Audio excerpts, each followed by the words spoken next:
नमस्कार स्टूडेंट्स। आदर्श कन्या primary school online education कक्षा 3 विषय गणित का जादू। आज हम चैप्टर नंबर 8 स्टार्ट करने वाले हैं, जिसका नाम है कौन किस से भारी। गुड़ और मूंगफली। शबनम को गुड़ और मूंगफली खाना अच्छा लगता है। एक दिन उसने 1 किलो गुड़ और 1 किलो मूंगफली खरीदी। तुम जानते हो कि किलोग्राम को किलो भी लिखते हैं। अब जो किलोग्राम है ना, वो किलोग्राम इतना बड़ा 4 अक्षरों का हो गया है, इसलिए उसको शॉर्ट में बोलने के लिए किलो बोल देते हैं। तो मतलब किलो और किलोग्राम एक ही बात हुई। तो देखो, ये एक बैग में भरा है मूंगफली है और इस बैग में भरा है गुड़। ये दोनों एक जितने ही हैं। ये मूंगफली भी 1 किलो है और ये गुड़ भी 1 किलो है। लेकिन देखो, अरे मूंगफली गुड़ से काफ़ी ज़्यादा दिखती है।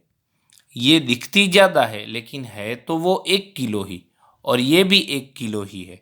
लेकिन क्या हुआ, ये देखो इतने बड़े बड़े उसके पीस हैं, तो इसमें वो कम में आ जाएंगे। और मूंगफली इतनी छोटी छोटी होती है, ये देखो इतनी छोटी छोटी। आप आपकी किताब में देखना, आपको ज़्यादा अच्छे से समझ में आएगा।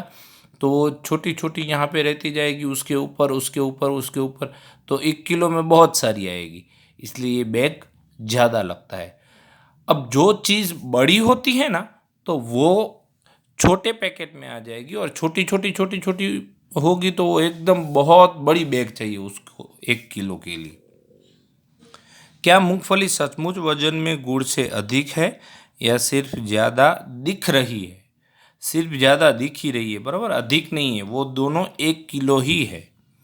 अब अंदाज़ा लगाओ कि इनमें से किसके लिए ज़्यादा बड़ी थैली चाहिए। मतलब ये 2 सवाल दिए गए हैं, इनमें से किसके लिए ज़्यादा आपको ये थैली चाहिए, ये देखना है। 1 किलो मक्के का पॉपकॉर्न या 1 किलो चीनी। चीनी आपको पता है, आप उसका इस्तेमाल करते ही होंगे घर पे। और पॉपकॉर्न तो वो जब बाहर जाते हो और पॉपकॉर्न देखते हो। अब देखो, चीनी होती छोटी है लेकिन उसकी साइज़ बहुत छोटी होती है। तो चीनी जब आप एक साथ इकट्ठी करोगे तो एक के पास एक के पास एक आती जाएगी, ठीक है। वो पास पास में रह के इतनी जगह में बहुत सारी चीनी आ जाएगी। लेकिन इतनी जगह में अगर आप पॉपकॉर्न रखने जाओगे तो पॉपकॉर्न तो सिर्फ एक ही आएगा। इसलिए पॉपकॉर्न जो होंगे तो वो बहुत सारे हो जाएंगे। तो 1 किलो पॉपकॉर्न यानी काफ़ी जगह रोकेंगे वो। अब जो इतनी 10 रुपीज़ की या 15 रुपीज़ की, 10 या 15 रुपीज़ की वो लेते हो, वो कितने पॉपकॉर्न आते होंगे, आपको कुछ अंदाज़ा है?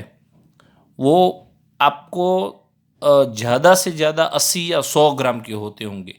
यानी कि 1 किलो में उससे 10 गुना आएंगे। तो आप सोच लो कि 1 किलो के लिए, पॉपकॉर्न के लिए कितनी बड़ी बैग चाहिए।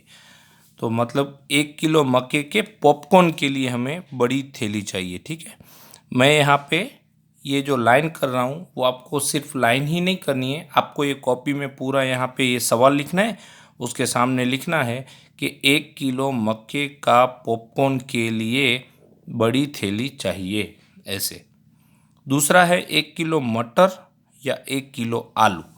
अब आलू और मटर दोनों आपने देखे हैं। आलू इतने इतने अगर होते हैं तो वो 1 किलो में 8 या 10 आते होंगे, कभी 7 आते होंगे बड़ी साइज हो तो।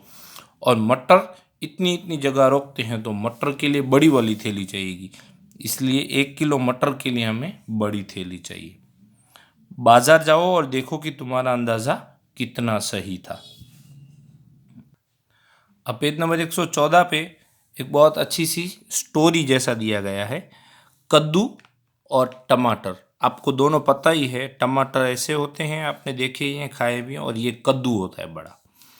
यह खेल का एक मैदान है जहां टमाटर रोज खेलने आते थे। वे सीसो झूले पर खेलना पसंद करते थे। अब सीसो झूला यानी ये वाला, एक साइड ऊपर होती है, एक साइड ऊपर होती है तो दूसरी साइड नीचे होती है। अब ये साइड ऊपर होगी तो दूसरी साइड नीचे होगी। इसको सीसो झूला बोलते हैं। एक दिन जब वे खेल रहे थे, एक बड़ा सा कद्दू आया। मतलब टमाटर हर रोज खेलते थे, उनकी जगह पर एक दिन एक कद्दू आ गया और झूले के किनारे पर बैठ गया, यानी यहाँ पर बैठ गया। ये झूला है उसके किनारे पर बैठ गया। जब वह बहुत देर तक नहीं उठा तब टमाटरों ने तय किया कि वे दूसरे सिरे पर चढ़कर कद्दू को ऊपर उठाएंगे ताकि वह गिर जाए। अब टमाटर तो कितने छोटे छोटे होते हैं, तो उन्होंने तय किया फिर भी हम एक साथ जुटकर इसको नीचे गिरा देंगे। छोटे टमाटरों ने झूले के दूसरी तरफ चढ़ना शुरू किया। 1 2 3 ऐसे करते चढ़ते गए। 25, ओफ, यानी 25 टमाटर यहाँ पे इकट्ठे हो गए। कद्दू अभी भी दूसरी तरफ बैठा हंस रहा था। ये यहीं बैठा था, देखो हंस रहा है, क्योंकि 25 टमाटर मिलकर भी इसको यहाँ से हटा नहीं पा रहे थे। ये नीचे की तरफ ही बैठा हुआ था, वो उसको नीचे नहीं गिरा पा रहे थे ऐसे 25 टमाटर होकर भी। छोटे वाले नीचे उतर गए और बड़े टमाटरों के लिए रास्ता बनाया। अब बड़े टमाटर बैठने लगे। 1 2 3 20 ऐसे, मतलब 4 5 ऐसे, फिर 20, फिर 21 22 ऐसे बढ़ते जाएंगे। वो मारा कद्दू हवा में उठ गया। देखो यहाँ से हवा में जा रहा है, देखो यहाँ पे। वह चिल्लाया, मुझे नीचे उतारो, मुझे नीचे उतारो। हुर्रे, ये खुश हो रहे हैं, मतलब हुर्रे ऐसे बोल रहे हैं। तुम्हारे हिसाब से कितने छोटे टमाटर मिलकर कद्दू को ऊपर उठा पाएंगे? 10, 20 या 40? अब देखो 10 टमाटर वो तो बहुत कम है, इसलिए वो तो आएंगे नहीं। कितने छोटे टमाटर ऐसे पूछा है। 20 तो हमने पहले ही देख लिया कि 25 टमाटर एक साथ बैठ गए थे, फिर भी वो नहीं हो रहा था। तो 20 भी नहीं, 25 से नहीं वो नीचे आता, तो 20 से तो नहीं आएगा। उसका मतलब है तकरीबन 40 टमाटर से वो नीचे आ पाएगा।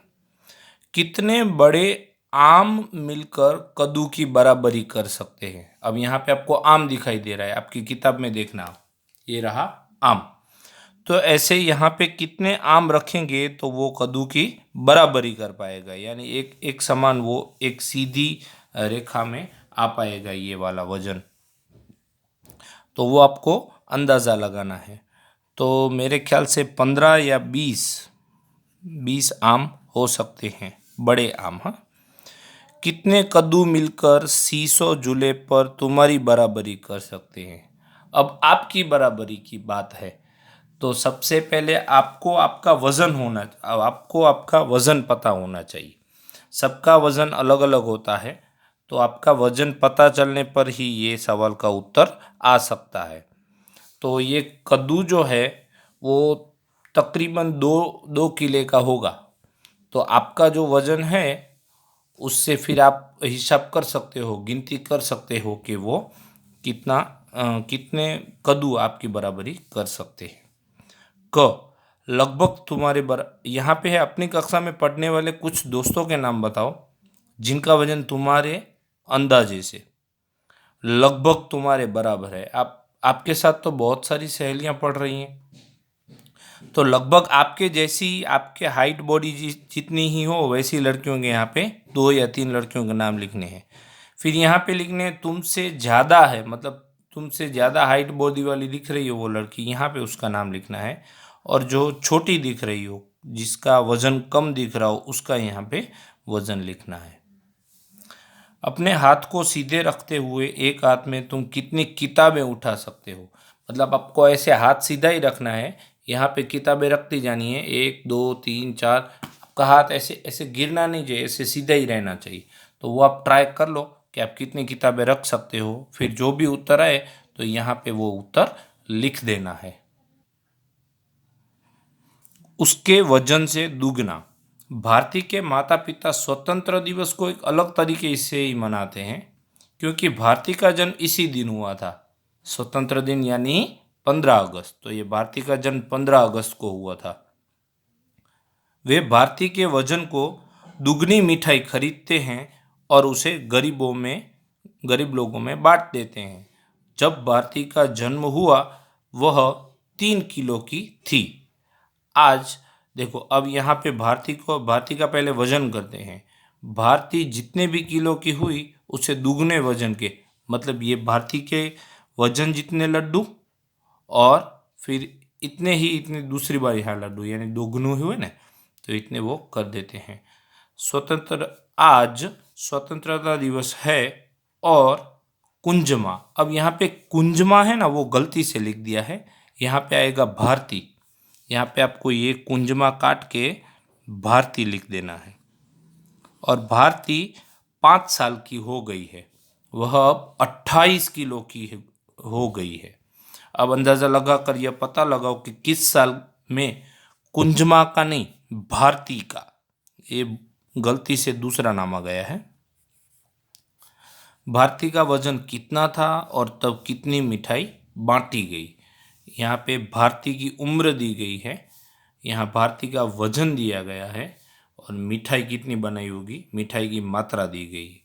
जब जन्म के समय भारती का वजन 3 किलो था, तो दुगनी मिठाई यानी 3, उसमें और एक बार 3 जोड़े, या 3 और 3 6, तो 6 किलो मिठाई बांटी गई थी।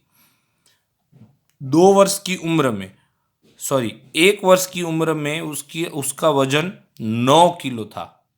तब 9, उसमें और एक बार 9 जोड़ने हैं, तो 9 और 9 18 हो गए, तो 18 किलो वजन की मिठाई बांटी गई थी। फिर जब भारती 2 वर्ष की हुई, तब उसका वजन तकरीबन हम ऐसे मान सकते हैं कि 9 किलो 1 साल में था, तो 4 किलो बड़ा होगा, इसलिए 13 किलो हो गया होगा। ये अंदाजे से लिखा है 13 किलो। तो यहाँ पे लिखा ही है कि 13 और 13, तो कितने हो गए, 26 किलो हो गए। फिर 3 वर्ष की उम्र में वो 17 किलो की हो गई थी, तो दुगनी मिठाई बांटनी है, इसलिए 17 में एक बार और 17 जोड़ दो, तो 34 किलो हो गए। फिर 4 वर्ष की उम्र में वो तकरीबन 22 किलो की हो गई होगी, तो 22 किलो जो है, तो 22, उसमें एक बार और 22 जोड़ देने हैं, तो 22 और 22 44 किलो की मिठाई बांटी गई। और 5 वर्ष की उम्र में वो 28 किलो की हो गई, जैसा हमें ऊपर बताया गया। तो 28 में 28 जोड़ देने पर 56 किलो आएगा। तुम अपने बड़ों से पूछ सकते हो कि 2 साल या 4 साल के बच्चे का वजन कितना होता है। अपने वजन का अंदाज़ा लगाओ। अब आपका वजन कितना है, वो सबसे पहले आपको अंदाज़ा लगाना है।